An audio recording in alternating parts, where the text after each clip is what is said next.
Hello guys, in today's video I'm gonna show you how to turn off sound effects on your account on X Switcher. Easy and quick.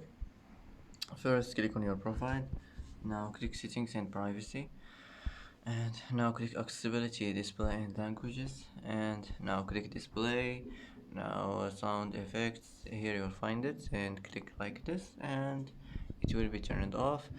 And that's how to turn off sound effects, easy and quick, and that's it.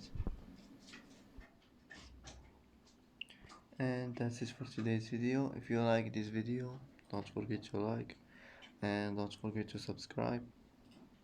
I hope this video is helpful for you, and thanks for watching until the end, and see you in the next video.